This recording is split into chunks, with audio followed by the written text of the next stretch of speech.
Okay, so we are recording this meeting. Wanted to let you guys know that. And the meeting is starting at 6:38. Oh, I have two screens on, sorry. Hi, everybody. My name is Hazel Mura. I am the co-chair of the Housing Committee for Bronx Community Board 11. I want to welcome you all to this meeting.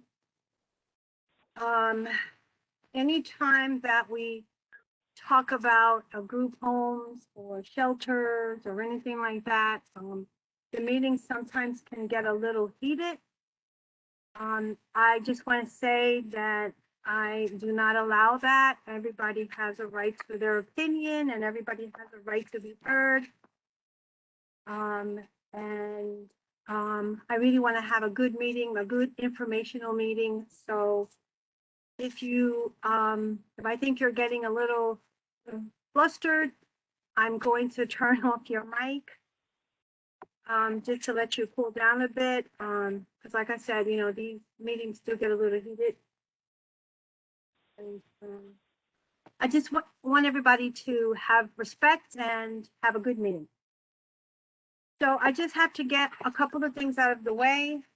I need to review my May and June minutes. You probably don't know what I'm talking about, but I have to do this. So I don't have a quorum, so I can't really vote on them, but I did have minutes. Here's these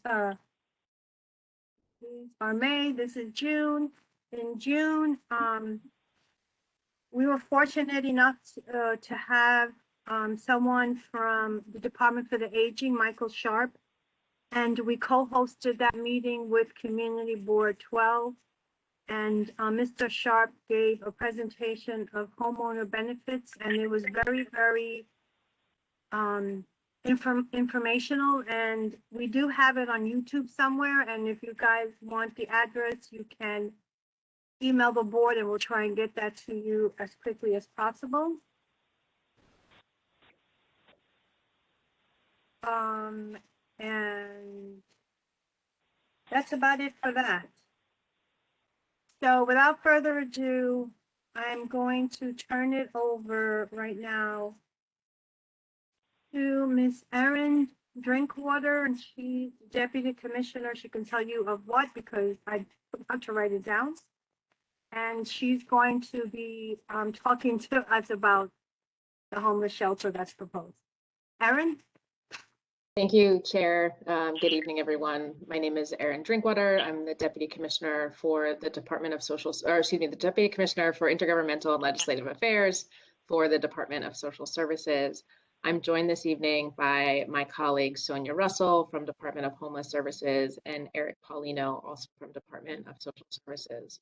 We're also joined by our provider, the Children's Rescue Fund. We have their CEO, Orlando Ivy, here with us as well, and some of his colleagues to answer questions. I wanted to start this evening by giving a brief overview of the project that we intend to move forward with at the address of 2443 Poplar Street. This site was announced back in July. And when we say announce, what we mean is the Department of Social Services provides notice to our elected officials and community board members about the project. That is a commitment that we made under the Mayor's Turning the Tide plan. And if you'll give me a little moment, I'd like to just talk about that plan, the goals behind it, and the progress that we're achieving to help guide our discussion today. So in 2017, the Mayor issued the Turning the Tide plan. This was the first comprehensive plan to address homelessness in New York, recognizing that New Yorkers who are experiencing homelessness come from every community across the 5 boroughs, and that every community needs to be playing a role in the solution to address homelessness. This administration has made significant investments into prevention. We know that when we can keep somebody in their home, it is better for the family, it is better for the individual, And we have done that through some pretty significant investments. When this administration started, there was about a $6 million investment in civil legal services. This is legal services for tenants in housing court who are facing the threat of eviction. We've increased that investment, and now the budget is over $160 million. That investment allows for any New Yorker who is income eligible to have access to an attorney in housing court. And with that investment, we've seen a decrease in evictions of 41%. We've also increased the number of home-based offices. These are community-based organizations across the city. When this administration took place, there are 14 of those offices across the 5 boroughs. Now there are 26. Individuals who are facing housing insecurity, owe back rent, are having a problem with their landlord, have questions about how to access cash assistance or SNAP, food stamps, are able to go to the home-based offices and get connected to these resources. Again, really focused on prevention and keeping people in their homes. We have also had a significant investment in terms of just the shelter system itself. So this administration inherited a haphazard system that had built up over many years. And what we recognized was we needed to make some real commitments around serving homeless New Yorkers, both experiencing street homelessness and those choosing to come inside to our shelters. The mayor announced a plan that we would open 90 new shelters. We looked at also closing locations that were not suitable in terms of service delivery, or choosing sort of easier pathways of prior administrations that aren't great for service delivery. So we made a commitment to get out of what are called cluster buildings. This is where the agency would go into private market rate apartments and take them off the affordable housing rolls and house individuals experiencing homelessness there. So those locations were difficult to provide social services in, and we recognized that it was also having the consequence of removing those apartments from the affordable housing stock where we want people in affordable housing. We have announced 89 shelters of that plan. 46 of those shelters are open. Poplar Street is one of the locations of that 89. There's a reason for the gap between the number announced and the number open, and that's because we've really made it a commitment to notify the electeds and the community board as early on in the process, really once we have a rated RFP, or RFP, request for a proposal. Providers can submit these on a rolling basis. They have to demonstrate site control, as well as prepare a response to what type of shelter program they're going to provide at the location. We take this into consideration based on the agency's needs, and what I mean by that is, do we need single adult capacity? Do we need families with children capacity? Do we need other specialized capacity? This administration has opened an LGBT focused shelter. We have senior focused shelters. We have veterans focused shelters, really looking at the type of program models that will best serve the needs of New Yorkers experiencing homelessness. And so we do the announcements once we have a rated and approved RFP. A lot of our buildings are ground up development, like the site here today that we're here to discuss. And so that means that there's a pretty long runway between announcement to opening. We see this as a good thing. We see this as an opportunity to build relationships with community members, with businesses, with bids, with local area residents, of how to be a good neighbor, us to you and you to us. Additional investments that we've made, improving the physical plant of shelters through the shelter repair squad, getting out of sites that were not suitable to the delivery of shelter services. We've also made significant investments in addressing street homelessness. We have more than tripled the number of outreach workers who canvass the streets of New York 365 days, 7 days a week. making sure that we are connecting to individuals who are on the street. Individuals on the street are sometimes the most disconnected and distrustful of programs and services. In addition to the outreach workers, we've increased the number of safe haven beds. Safe haven beds are low threshold beds that individuals experiencing street homelessness are able to go into. They don't have curfews, and they really are a model that is effective in serving individuals who are disconnected from social services and the types of services that will help them on the path to permanency. The administration started with about 600 of these beds. We now have more than 3,000 open and operating. And in my own neighborhood, just a couple of weeks ago, we held a meeting on a project opening in my neighborhood. And then we are also making investments, commitments around how we engage with communities. So I mentioned the commitment around providing notice. We've also asked each year since 2017 for site requests from the local community board, from our local elected officials, because we recognize that in having a community response to homelessness in New York, that type of input is invaluable. And we do have members of our elected officials as well as community boards who do propose sites from time to time.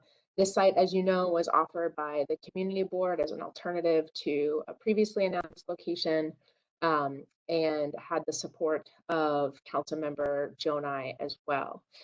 Additionally, the community engagement doesn't stop at the shelter announcement. We work with our providers to make sure that community advisory boards are set up so that way there are clear lines of communication between community residents, businesses, schools, to talk about the shelter program and again, work together to be good neighbors to one another. So those are some of the background on the Mayor's Turning the Tide plan, some of the investments that we've made, some of the progress that we've seen. And so getting into the specifics of Poplar Street. So this is a location, as I mentioned, we announced it in July of 2021 after having an approved and rated RFP. The agency has an open-ended RFP process. That RFP can be found on our website if folks are interested in looking at that. Children's Rescue Fund submitted a proposal that was rated and approved. They will be providing a high quality shelter at this location. There will be social services staff on site to provide a range of services to the individuals who come to this location. And if I can just talk a minute about how individuals get referred to this location. So people aren't coming directly off the street or just knocking on the door of the shelter. What happens is we have a central intake process for our single adult men's population. This is at our 30th Street location. So individuals come to 30th Street. We work with the individual to establish if there are housing alternatives for the individual, if they can be diverted from shelter.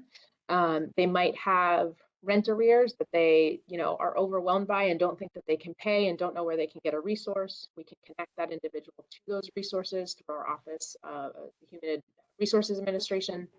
So they go through intake at 30th Street, and then the individuals are assigned to what's called an assessment shelter. This allows the agency to learn a little bit more about the individual. What are the reasons, what are the complexities that this individual comes to the agency seeking shelter? And how best can we serve them in terms of getting back on the path to permanency? And the path to permanency really starts at day one when they come into intake, right?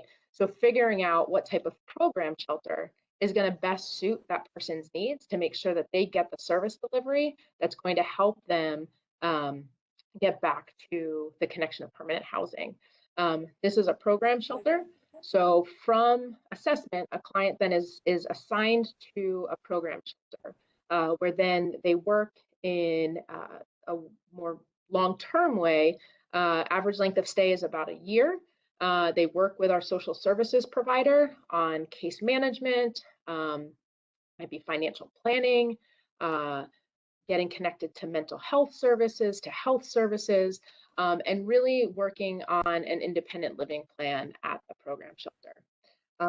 I mentioned the social services staff.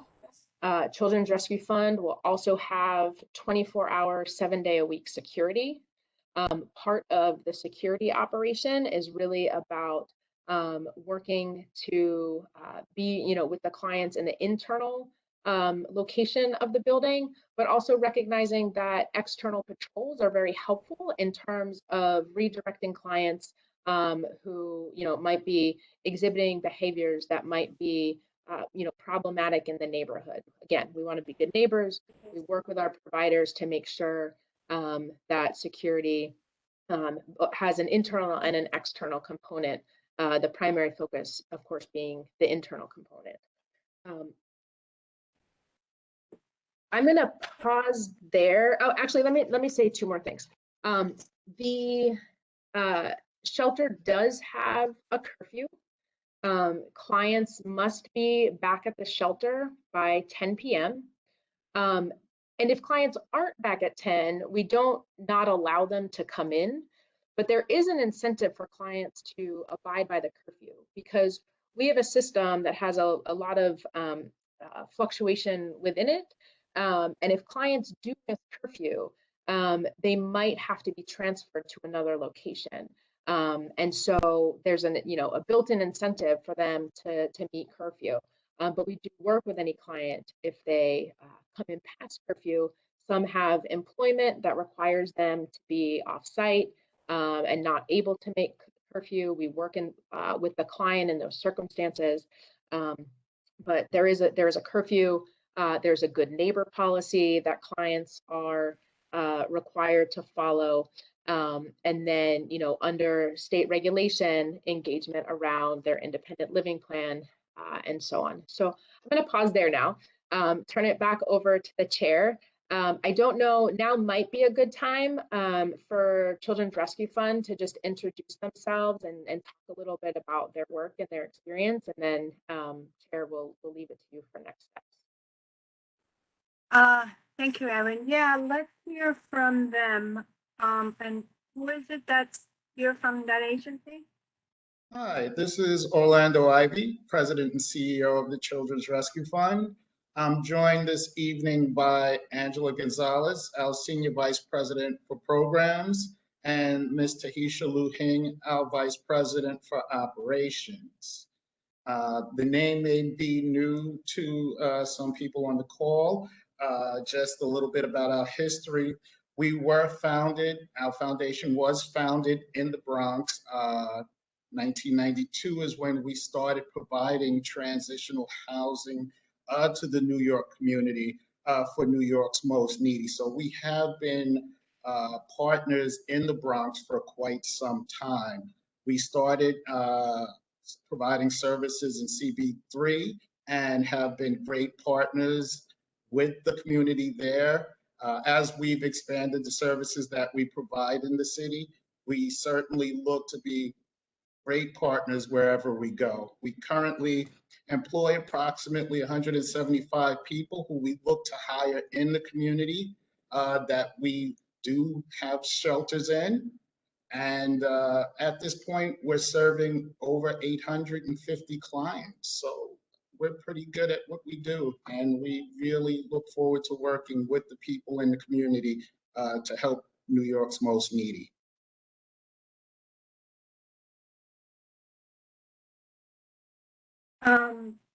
Did Angela want to say anything, or is that it? Oh, you're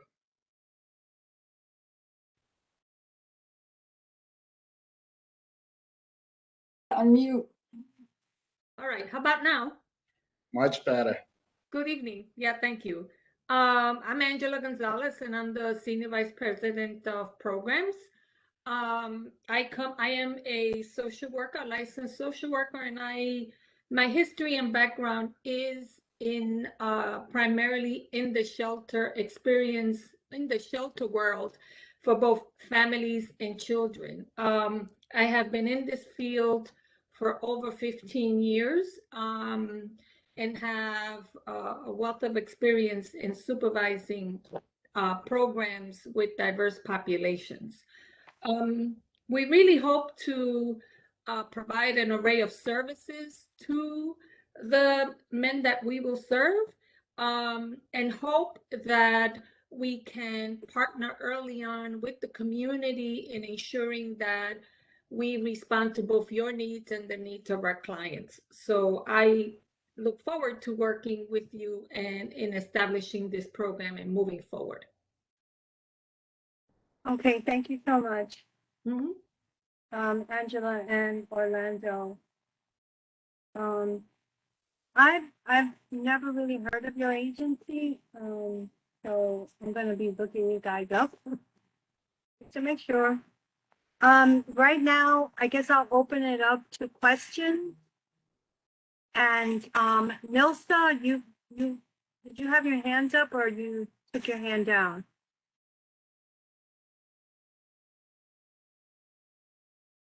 Okay, I guess so. So I want to give Matt Cruz. Matt, do you have any questions? Not at this time, but thank you for recognizing me, Hazel. Not at this time, but again, I want to echo the sentiments that my constituents might already say after me.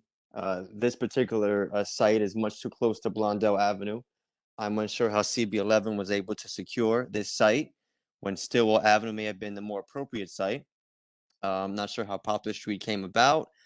Certainly as a district manager, I'd like to learn more about how this was recommended to DHS and what was the process involved in CB11 of recommending this site. You know, I won't say that we weren't, you know, particularly considered, since both of these new shelters that CB11 will be getting is on the border of CB10. I'm not sure how that came to be, but you know, CB11 was able to do that. But no questions for me, just a comment on that regard. And thanks again for CB11 for having this meeting. And I'd like to see my residents on my CB10 side have a question or two posed to the committee and of course DHS. Okay, great. Yeah. Yeah, I also had that question. How was it that you guys got 'cause I know you said that that this was an alternative site. But did that come from the community board or where did that come from? Because I don't remember agreeing to this site at all. So can somebody answer that? Yes, the agency received the address in conversations with Councilmember Donai and a letter from the community. I'm sorry, can you repeat that From the address was recommended by Councilmember Donai and a letter from the community board. Okay. Because I know that we had recommended another site on White Plains Road and Amethyst around that area, and that was declined. All right. So where's the question? Has anyone looked at the sites? That there's a Easter Seal Child Developmental Center, and they take care of almost 200 kids, and it's right across the street from the shelter. Yeah, so we're familiar with the immediate geography. I mean, I can speak from the DHS point of view in terms of sort of the global way we go about you know, looking at where we're siting shelters. We certainly follow the charter mandates as it's required under fair share obligations. But when we're looking at, you know, the site itself, we're thinking about things as to the, you know, is it close to transit? Is it close to amenities that can, you know, work in either direction? In terms of proximity to school, DHS shelters are in every neighborhood, and they are close to schools. And, you know, these are things that what's most important is building the pathways of communication. So that way we're able to have direct lines of correspondence and communication if issues do arise. I think what my experience has taught me is that a lot of these conversations start from a place of concern instead of a place of compassion. And it's not to say that this community board does not have compassion, but I think we often lead with our concerns or our fears. And I think we can certainly address those. And we do that by having the relationship with the local principal, with project, your program staff from the program that you speak about, and really building those relationships so that way, if something happens, staff from that location are able to call the Children's Rescue Fund team, and we're able to address that immediately. This is for children that are 3 to 5 years old, have disabilities. Thank you. Hello, my name is Sandy Lusk from Westchester Square Zariga Improvement Organization. I'm the director. First, let me commend you for the great work that you and your team have been doing. We're very much aware, you can't hear me, we're very much aware that homelessness has been a huge crisis over the last, well, at least since 2009, okay, when certain policies unfortunately worked to make the homeless population in the city increase exponentially, and the Callahan versus Carey decision, et cetera, we're very much aware of all of that and the pressure you're under to find, you know, shelter for homeless people. But I would just like to say a couple of things. First of all, what you are proposing, what you're proposing, and okay, just asking questions, this is a question and a comment.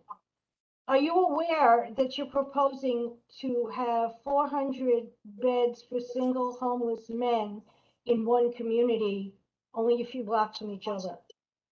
And that will have an enormous impact on that neighborhood, an enormous concentration of people. Now, you mentioned the fair share criteria, and I researched that, and the fair share criteria basically said that before any one of these agency sites, Article 9 or whatever, is cited, there has to be some kind of research into the surrounding area as far as, you know, what other facilities are there any similar facilities, et cetera, and these will be two exactly similar, same agency, same population within a walking distance of less than 10 minutes from each other. We also have other homeless shelters as well, which are different, family shelters, et cetera. I'm viewing it not as CB11 or CB10, but as Westchester Square, because the Blondell shelter, the dividing line is like 3 yards away from CB10, okay?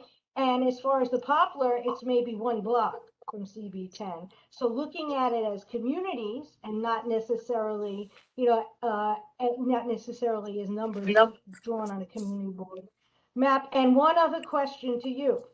Are you aware that you are going to be paying $360 million to build the homeless shelter on Blondell Avenue because it is a toxic site and needs toxic remediation, and there is a creek under the ground with a very high water table? So I suppose that could be a question, okay? And basically, there are residents here who live nearby, and I'll just, that'll be it for me. I appreciate the question. Thank you.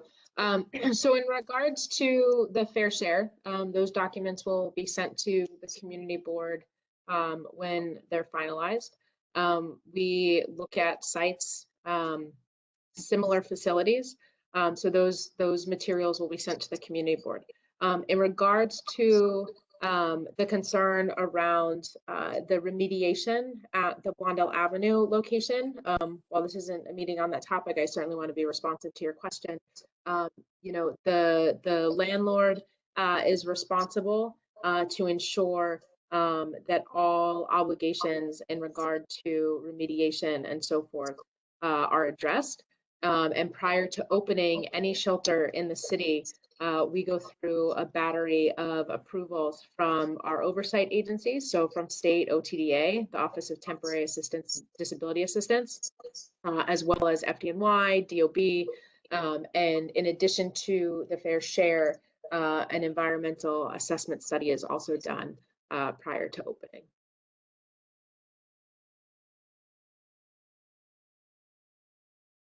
Maria, did you have your hand up? Go ahead, hon. Hi.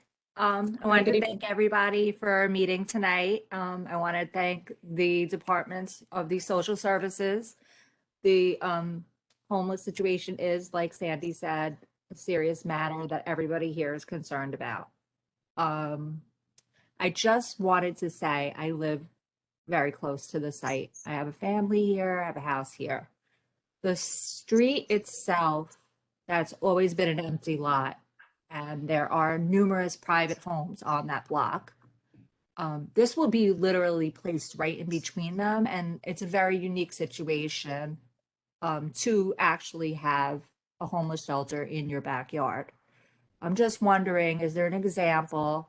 I know this isn't the suburbs, but is there an example or a site similar to this where this model is working? I really don't feel like it's going to be a good fit in this area for a bunch of reasons. And also, I happen to know that the layout geographically is very similar to the Blondell situation with needing remediation and the water levels. Just, I happen to know that from living here for 44 years. All my other questions have really been answered. I can echo that there are schools very close by, several. Easter Seals is the closest because it's like 10 steps across the street, the backyard. Right. So, Yeah. I mean, there's things that, fit together, and this isn't just something that I think fits together here. Otherwise, of course, I'm interested in learning more about the planning and the departments that are here today. Sure. Thank you. Thank you for your question. So in regards to the location and concern around the proximity to residential buildings, to homes, we have shelter in every community board, but particularly in neighborhoods, right? So New York City's neighborhoods have a very different look and feel. I live in Greenpoint. Greenpoint looks very different than, say, Chelsea, than, say, Marble Hill, to, any neighborhood. But what we do know is that this isn't a unique circumstance to site a shelter in this type of residential area. In fact, we have them all over the city, where we have residences next to shelter buildings in close proximity to schools. And so that's not a unique circumstance. And again, in terms of how it works by having regular engagement with the local homeowners and tenants in terms of building that communication structure, making sure that residents have the on-site contact for Children's Rescue Fund if there is a concern, that they're able to address that concern. Or if it's not a resident at that shelter, but rather an individual experiencing street homelessness, that we're able to connect them to our street outreach team. Or maybe it's somebody who's exhibiting signs of a mental health crisis, who's not connected to the shelter at all, and is otherwise in the area. But we're able to establish those communication channels to be able to be responsive. As for the concern around the remediation, I think my answer around the Blondell site is similar here, right? So the agency is held to standards by our oversight entities, and the city as a whole, we're not precluded from the requirements for FDNY and DOB and so forth. Remediation would be the obligation of the landlord.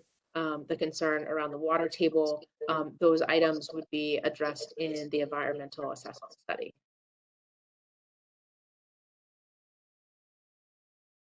You have a follow-up? Just one more question. When you say the landlord, I'm assuming, maybe incorrectly, that the city would own the site after this was up and running, or am I wrong? No. So typically what happens, or not typically, so our contractual relationship is with the provider. And when the provider submits their response to the request for proposals, they need to demonstrate site control. And so the provider is in direct communication with the landlord or developer, and that's their relationship. Our relationship is with the provider as the direct services provider for shelter. Who's the landlord? Hasn't been sold yet. Oh, okay, so that's to be determined. So right now, there's a developer who is responsible for developing the property, but ultimately, we will be managing the social services. We will not be the owners of the property. But you're funding them, aren't you?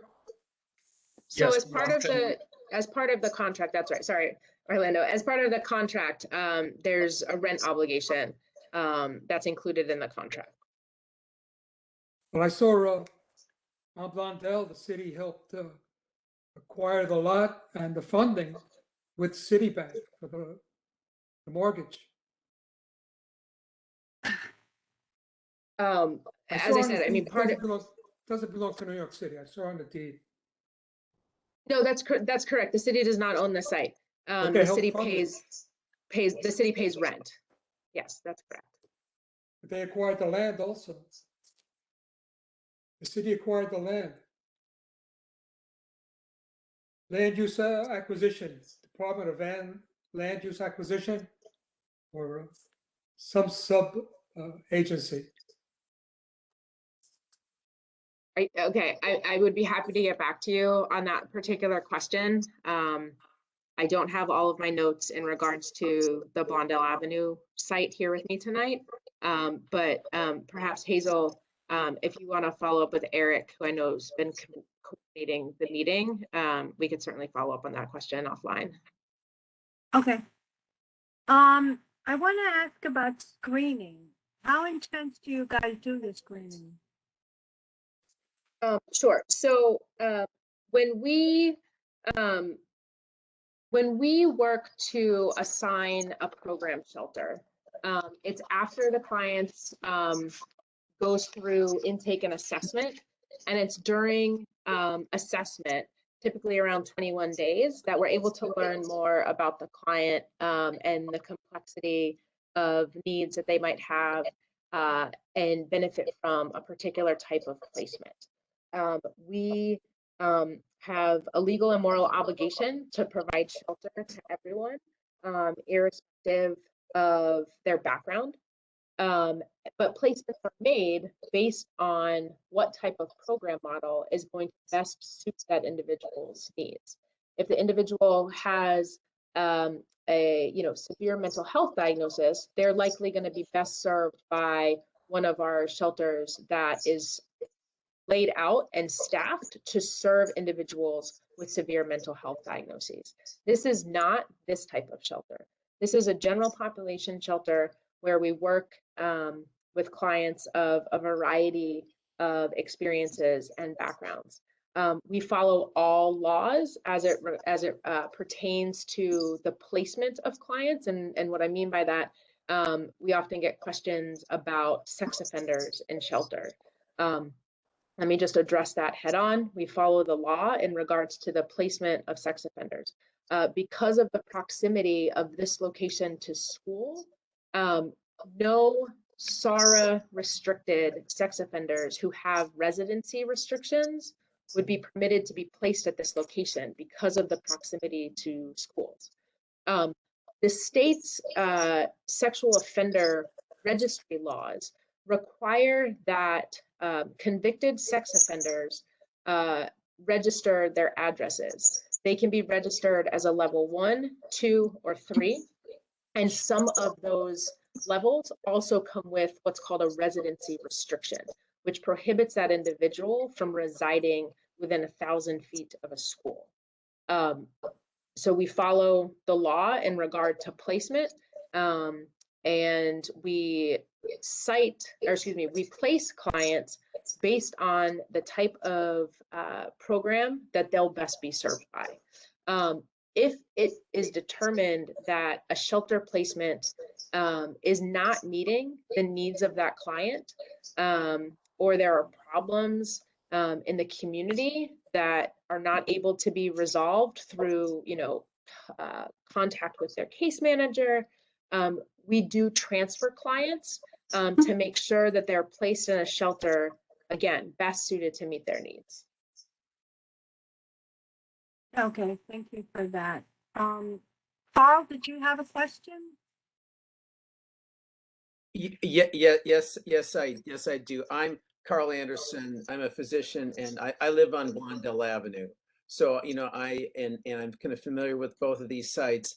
And I have a concern too, and I have a question in terms of like the fit of these shelters in the community. Obviously, and all of us here, we're concerned about the needs of the homeless, and that there's a lot of things involved. We all want to help out in the best way, and obviously, it's going to be best if a shelter fits in with the community and that the residents are comfortable. The question is, what is done to make sure that there is a good fit? Because I know with both of these places, we're close to schools, we're close to residences. With Blondell, it's a very busy street. There's ambulances that are racing up and down. We've got the toxic substances. It's not a place where it'd be comfortable for somebody to just like be in a shelter and walk outside. There's no place for recreation. There's no place to go in the evening. And I'm just wondering, in terms of helping out homeless people the best, wouldn't it be better to let's say locate them on the grounds of I know Bronx Psychiatric, where there's already a lot of services that are available to help out people with psychiatric disorders, substance abuse. And how can we assure that we have the best fit for both the residents and also for the community? Sure, thank you for the question. So in regards to the fit, part of how we make the fit work are conversations like these, right? Sharing information about concerns that the neighborhood has, and ways that DHS as the agency working on behalf of the city, and then our provider are here to address the concerns that are raised. This is the first step really in building that relationship. I mentioned the community advisory board. Those are strongest when we have positive engagement and people showing up to those meetings and those conversations. It allows us to build that relationship, quickly address issues, and hear from the community any concerns that are being raised. In terms of the suggestion of looking at the hospital that you mentioned, we're open to suggestions in terms of locations. I am not aware of that being a viable option. I also know that in terms of the type of program shelters the agency needs, having a general population shelter like this one at Poplar Street is one of the things that the agency needs in terms of meeting the right to shelter obligation, serving individuals from Community Board 11 and the surrounding areas. So that's a little bit about the siting. I don't know if that answers your question exactly. I'm happy to try again if it doesn't answer the question. Well, no, and first of all, and thank you for this discussion. This is a very positive thing. Are you open in terms of other suggestions? Because I think that that certainly there are possibilities where basically it's best for the residents and also like fits in with the community in terms of not away from schools, away from children, away from like busy places where people are going to be injured, and ideally I would think in a setting where you have some plants, you have some vegetation, it's a positive kind of uplifting setting. And, Sure. so are you open to suggestions? So we, are moving forward with this site. This was a site, as I mentioned, proposed as an alternative. One of the things that I did not mention in my response about the sort of physical location is by having a ground up development, what we're able to do is instead of shoehorn a project into a building, we're able to design that building with clients and shelter in mind. We're able to design the type of recreational and passive use space that is beneficial to the clients and means that clients are able to recreate indoors as well as out of doors. I mentioned the curfew at 10 p.m. Clients are able to stay inside of the shelter during the daytime. That is a incredibly misperceived or misunderstood policy of the agency. Early on in this administration, we changed that policy. We recognized that in not having clients have a place to go during the day isn't beneficial.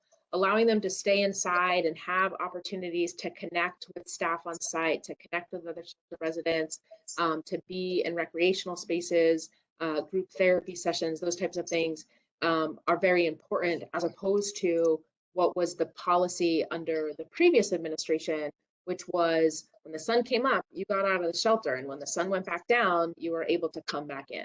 That is no longer the agency's policy, and our providers have really responded in terms of making sure that they have a robust social services calendar and staffing to accommodate that to work with the clients.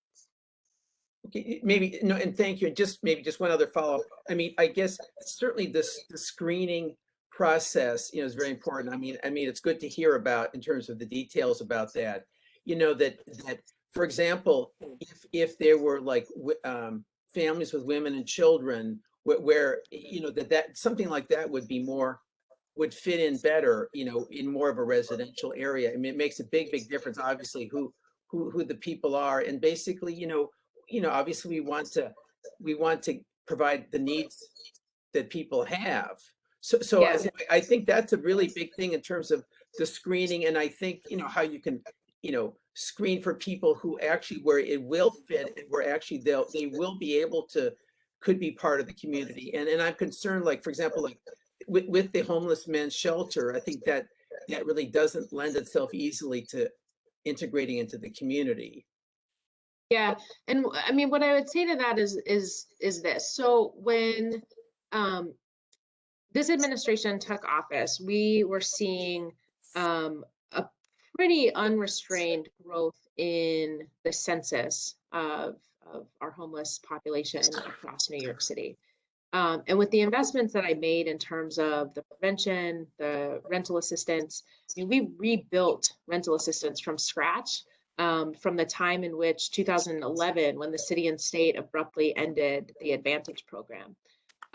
We've made real progress in terms of not only breaking the trajectory of growth, but really driving down the DHS census. Today, it stands at about 45 and 600-ish people. And that's up from the approximately 60,000 individuals when this administration took office, and well down from what it was projected to be. It was projected to be about 70,000. But when we sort of unpack that census a little bit more, what we see is that very significant progress has been made in addressing family homelessness. Over the course of this administration, we've decreased the family homelessness census by about 17,000 individuals. And so while I recognize the point to say, well, this would be much better suited for a family shelter, the need right now is really for single adults, and in particular, single adult men. And I think that with our strong provider and building the type of community relationship with this community, this is going to be a project that does find a way to fold itself into the fabric of the community. Okay, thank you. You say they close the doors at 10 o'clock. My son lives, works near a shelter, and he tells me if you're drunk or you come in after they close the doors, you're left outside, and it leaves a community of homeless people outside the door. Would that be happening with us too? So I'd be interested in learning more. Again, if you want to follow up with some specifics, I can certainly look into that. That is not the policy of the agency, and is not how our providers should be operating their shelters. So if that's the case, it would be very helpful to know those details so we can address that with our providers. What the agency policy is, we have a 10 o'clock curfew. This has both to do, it has to do with a couple of things. Making sure that we're operating our system effectively, and that, you know, we're utilizing the resources of shelter, that beds aren't going vacant. So if somebody does come in after curfew, maybe they lost track of time, to your point, maybe, you know, they were out and they were drunk, they got back late. We don't turn people away because of those issues. Our doors are open and we're here to serve people, because to your point, we don't want individuals on the street in that experience when we can have them connected to care and services in our shelters. So if somebody does come in after hours, we work with them to find a bed either at the shelter that they've been assigned to, or if that shelter has reached its capacity, we arrange for a transfer. So we work with our team to find a vacant bed for that individual to be placed in for that evening, and then they're able to return to their home shelter following that.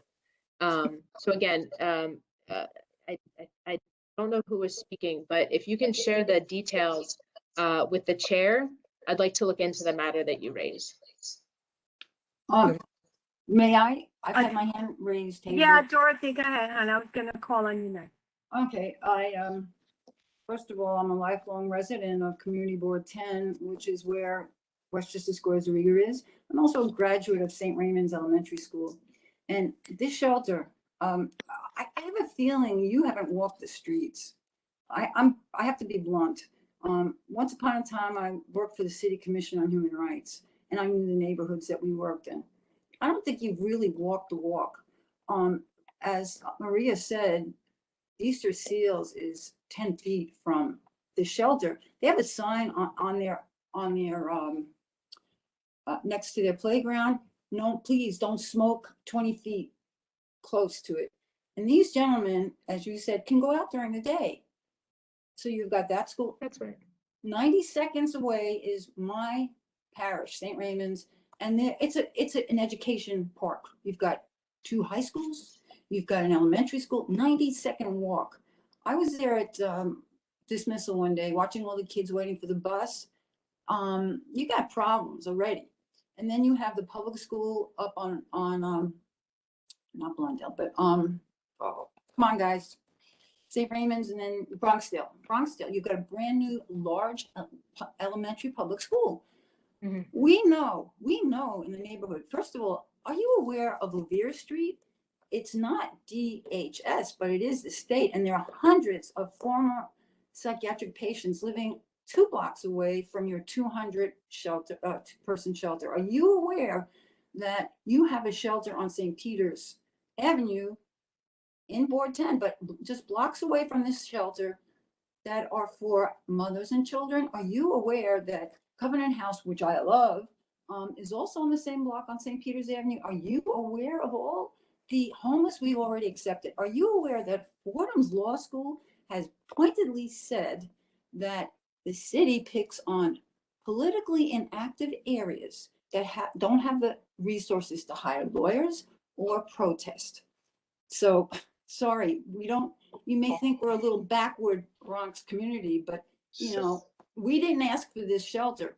And are you aware of all of this? Because I have the feeling that you have not walked around to see also in Westchester Square, where the homeless from the state shelter have caused the business people to hire private security. I'm just saying we're overwhelmed, and I don't think you realize we've accepted many homeless. So please do not talk to us like we don't know, because we really do. Thank you.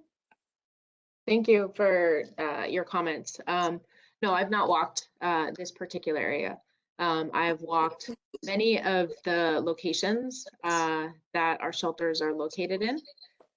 This is a location. Please This include is the a, state shelters, because we I- have the state shelter 2 blocks away on Revere Street with hundreds. 2 Thank you. blocks away. And if there's a way that we can be helpful in contacting our state partners, again, that's something, if we can follow up with that information for the chair, we'd be more than happy to reach out to our state partners to engage in that dialogue. Guess what? Um, This is not this site is inappropriate. I'll turn back to mute because all I can say is you're really not listening. You're talking down to us like we don't know the deal. We know that Councilman Jonai, who is out comes January, he is the only one that really wanted this. He said So- still had too many schools. Guess what? It doesn't have any near the location. So I respectfully Street disagree does. with your characterization. Oh, Part please. of the I'm mayor's gonna turning the shut tide myself plan. down before the before the chair does.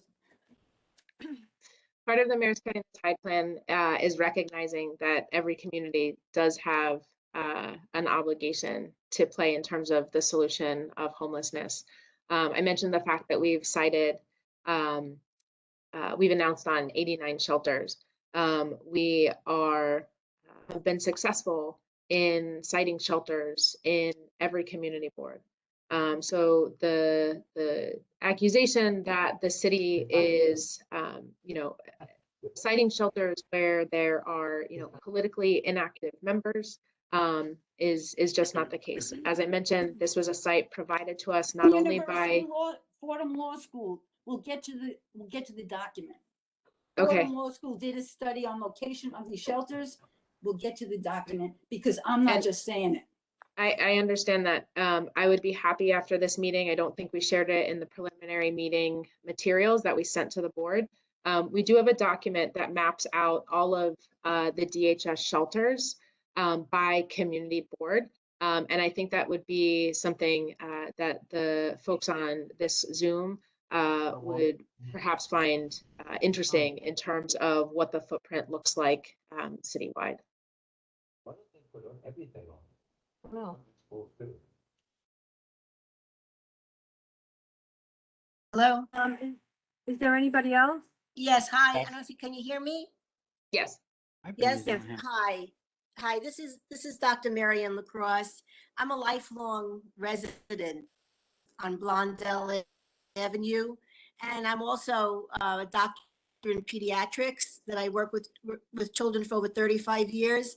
So all of the concerns, for safety that have been expressed, I really feel they're huge and, really need to be considered because, I think that it's not a small matter in terms of what we're dealing with and the impact on this neighborhood. Now, I have a question in terms of why in the world, the Poplar Blondell is kind of all connected, 400 and more homeless men within 2 and 3 blocks of each other. And we have we have 30 to 40 schools all around here, not just 1, 2, and 3. So my question is this, there was a great article in the newspaper, the Daily News last week. Eric Adams is talking about the homeless problem. And he's saying that these men need to be put in structures that are already built. So he's saying to please put them in the hotels that we have. Sure. Why in the world want to build a structure for $316? What a waste of money. The city is broke to have that kind of money.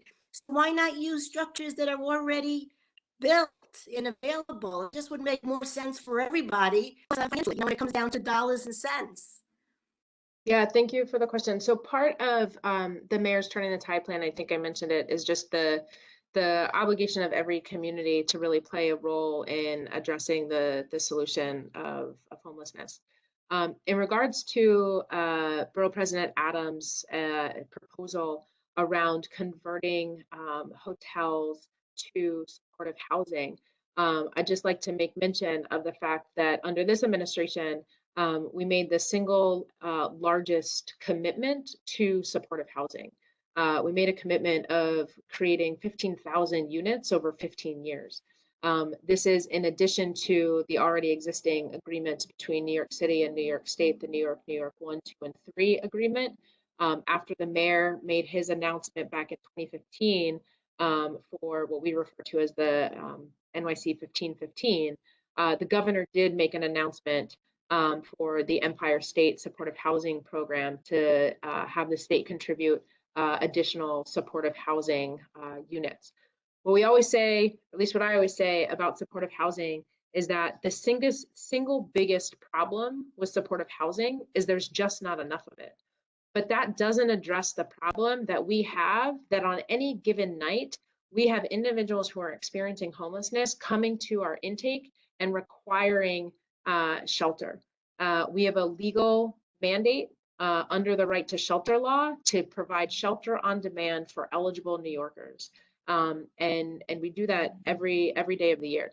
So it's not an either or solution, it's a both and. We both have to create the supportive housing and the necessary affordable housing to ensure that people have homes of their own, to ensure that we're securing people in their homes, and we need to ensure that we're meeting our legal and moral obligation to provide shelter to those vulnerable individuals in need.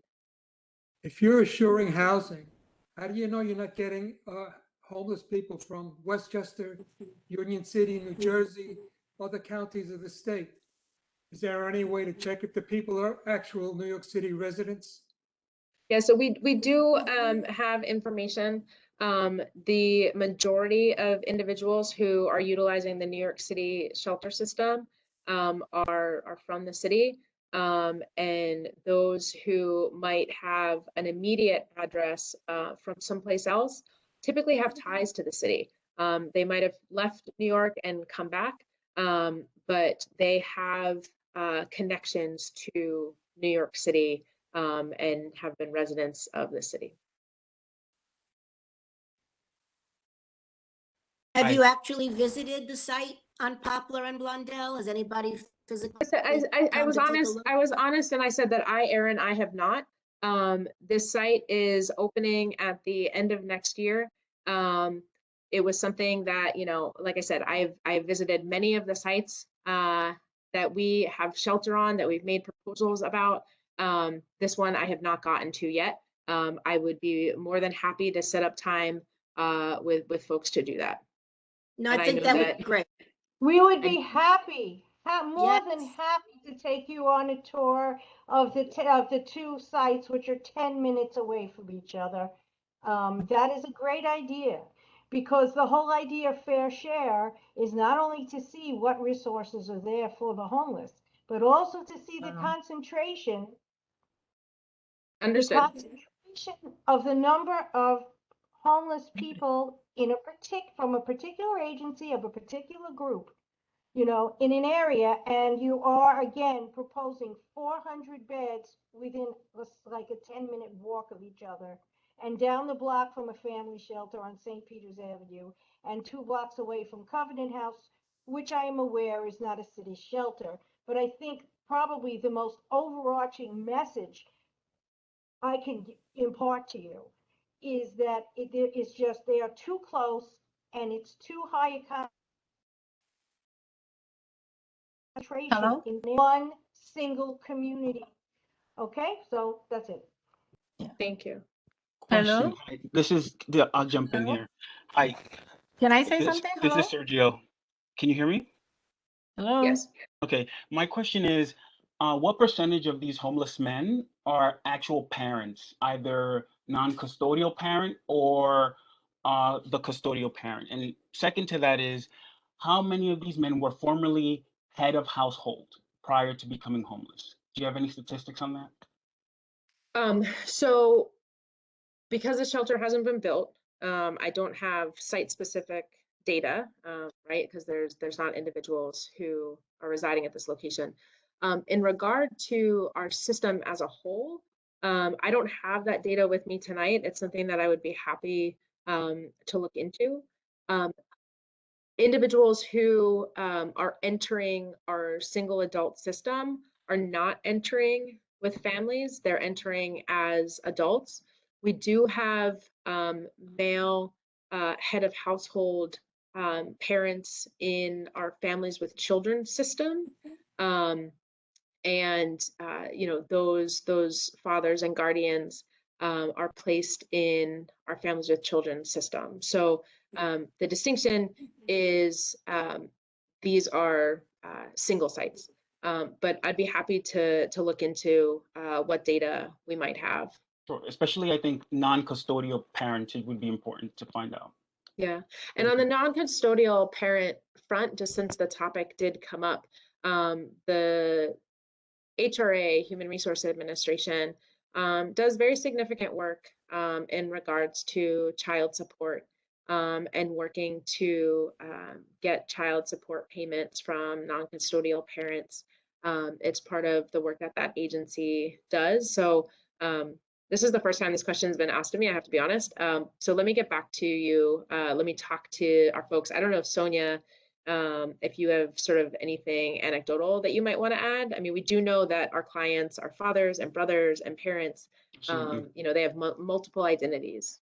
Because I feel like this conversation about, our school children, right? Many of these men are likely parents themselves. And I think that it's unfair to them to characterize them in such a way that makes them sort of has that specter of pedophilia attached to it that I think is inappropriate to this conversation. Thank you. Thank you for that comment. Hello? Sonia, yeah? Is Yeah, that good Sonia? evening, good Oh, wait, evening, Sonia, everybody. you're on mute. Sorry, I Hello? think my colleague's just trying to chime in. Sonia, you're on mute.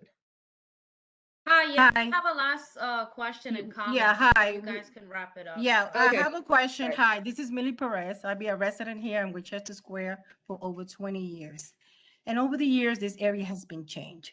Every day when I come from work, get off on the 6th train, Winchester Squares, and you got drug addicts, all kind of people walking around, following women, and it's very dangerous. So I think putting those shelters around here where you have single mothers with children, elderly people around, and children filling up these places with men, homeless people. Now, let me correct another thing that you mentioned before, because I work for the city Department of Social Services in a way. And most of the shelters that are in the city, around the city, are different kind of people that you put in. You got veterans, and you have women with children, and you guys select certain areas where there's people that are very poor, because you don't put these shelters where there's an income where people make 70 or up in salary. Number one, so that's not fair from that. 3, these shelters should be placed, I'm sorry, 2, these shelters should be placed in areas like near the factory, away from people, away that they can harm anybody, because these people are being in programs for a long, long time, and they may get better a little while, but they will continue to be the very back to the same routine they had before. So thank you for those comments and the Hold on, questions. I'm not finished yet. Now, I'm sorry. you said My also, apologies. you also mentioned that there's a screening process that you guys are going to make sure these are not sex offenders. So they follow the law. That they follow the law. So my understanding for what you convey in your conversation, these people are going to be people that probably has maybe a criminal history, mentally ill, that if they're not on medication, they may walk out of the apartment with a knife and stab anybody that they confront them in the path. So How is that different from the general population? how we, the neighborhood, are going to be safe here, because the police is not really going to get involved like they used to. So you're putting our life and our neighborhood at risk. If you really want to help the homeless, you should find other locations where maybe there's factory, there's less people around for them to hurt innocent people. Because right now, if you want, you can terminate this meeting, walk around Winchester Square at night, and you're going to see the difference from day to night. And then it's not fair for us taxpayers to be supporting these kind of buildings around our neighborhood here. So if you're going to invest, the city going to invest in area that you're not going to hurt other people's around it. So I'd like to just respond to some of the comments and provide some facts to what was just stated. We have cited shelter in every in communities across the city.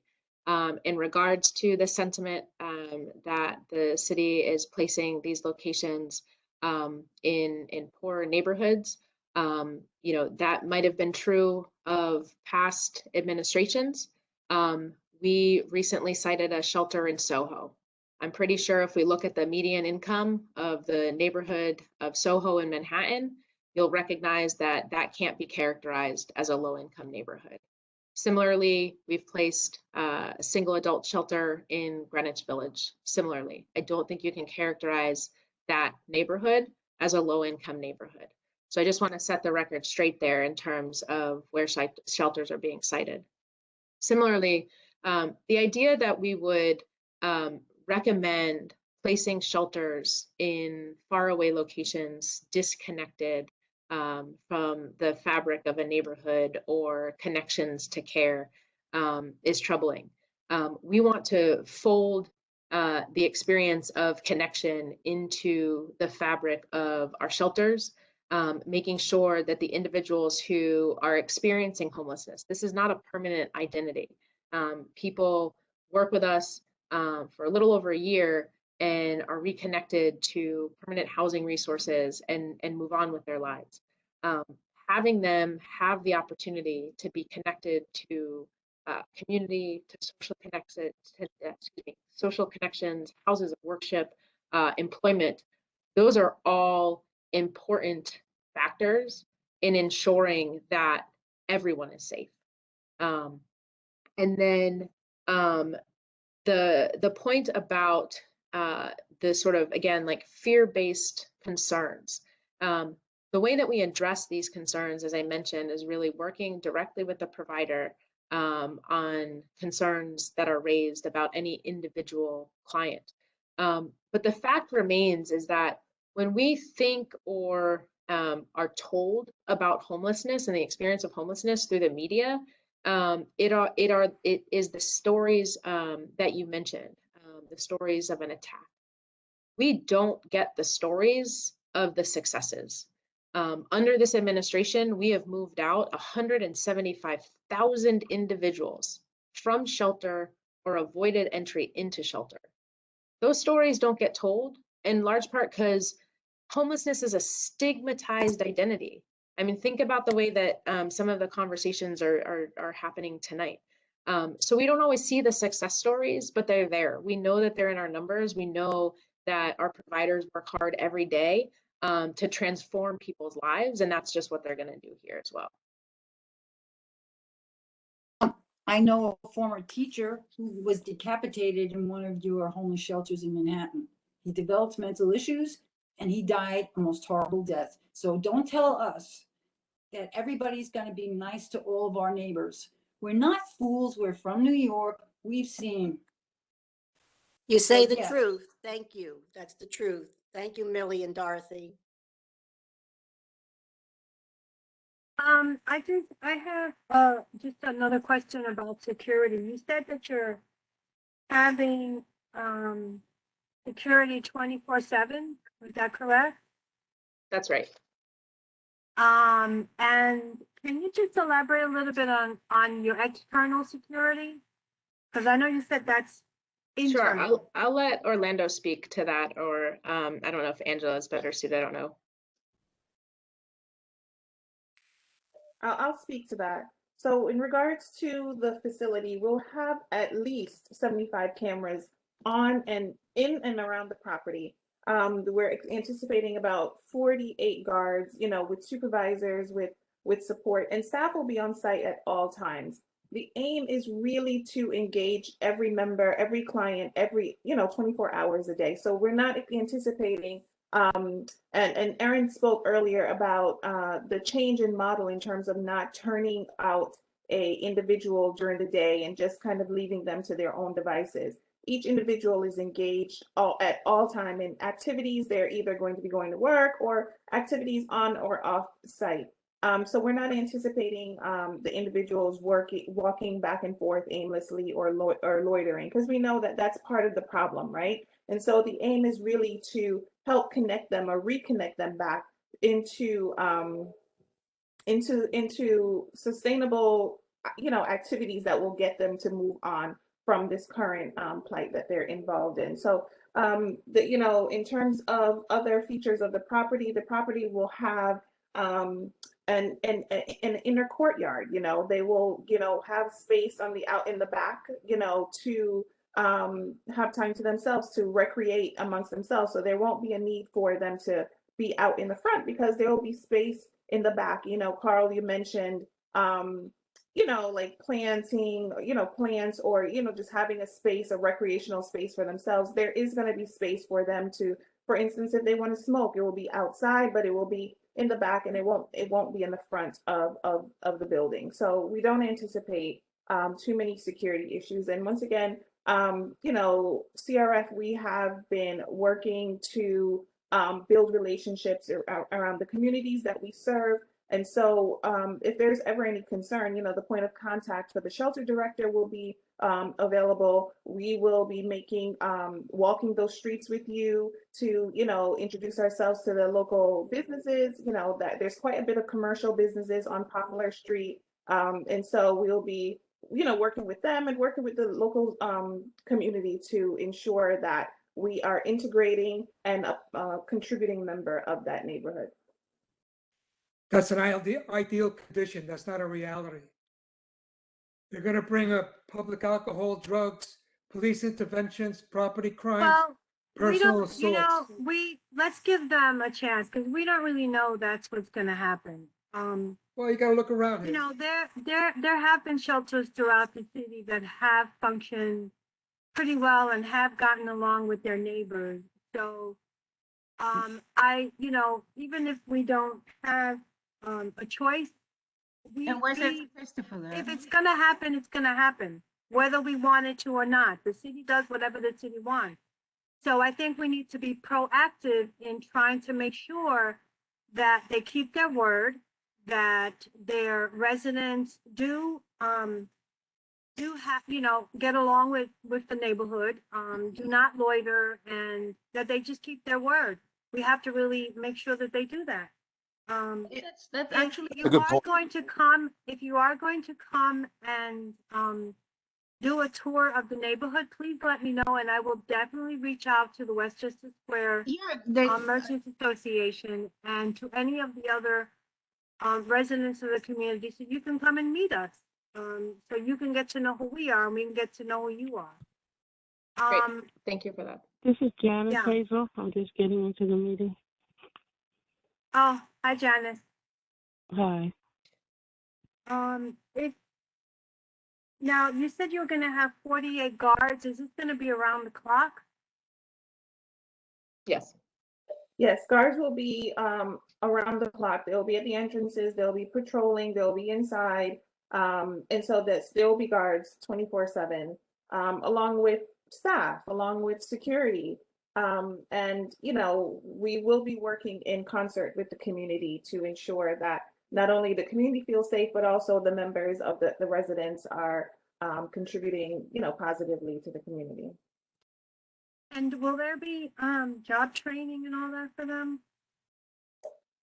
Yes, so part of our model is to have employment specialists, you know, as part of our program model, but we'll also be working with the community to, you know, identify employment opportunities. We'll be bringing in employment services to provide support. You know, once again, we're talking about, you know, affordable housing, we're talking about, you know, permanency. We also have to make sure that we are providing support so that all individuals reach that capacity to, you know, to be self-sufficient. And so that's the work that will be taking place. Richard, do you have any questions?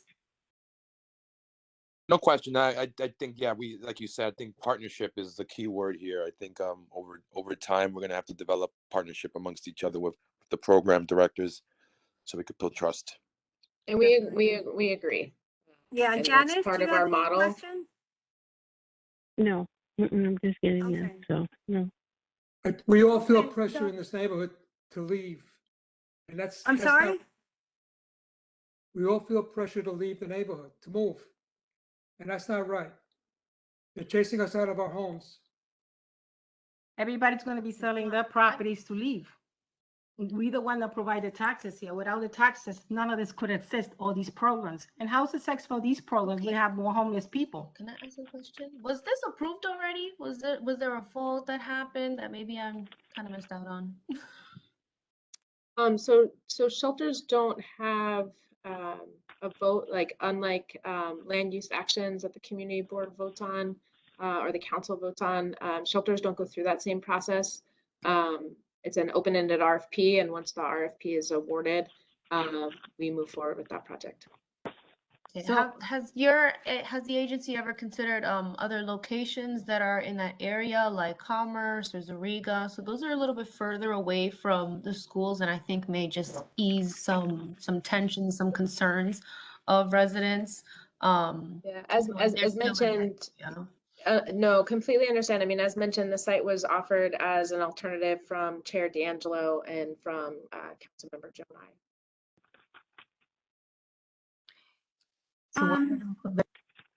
Okay, I want to thank everybody for participating. Matt, I think that you and I and the rest of my committee need to talk, and maybe your housing committee also. And like I said, just, you know, we want to be good neighbors. We want you guys to be good neighbors. And as Richard said, you know, this has to be a partnership in order for this to actually work and make sure that our residents are safe and your residents are safe. So I want to thank everybody. If you need to reach out to me, you can reach me at the community board. You can call and leave a message and I'll get back to you. If you want to follow up on any of the questions, please let me know and I will try and get you an answer as quickly as possible. Wonderful. Thank you everyone for your time. And we look forward to continuing the dialogue and continued partnership on this topic. Okay, great. Thank you so much. Thank you. At this time, I'm going to end the meeting at 7:59. Everybody, good night.